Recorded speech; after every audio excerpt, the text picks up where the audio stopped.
Hi guys, welcome to my videos. So guys, in this video I'm going to show you how you can switch between daily and monthly views on your Android devices. Before I proceed further, if you have not yet subscribed to my channel, please go ahead and subscribe right now. So guys, I have shown you the gallery. Here it is. So now it's on the daily basis view.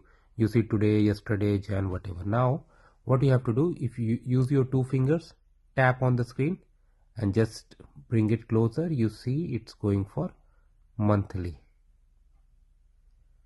Okay, now if I tap out, it's going for daily. That's how simple it is, guys. Let me know what you feel about this method. Thanks for watching. Please subscribe to the channel. Okay, and please provide your valuable feedback. I wish you have. Thanks for watching.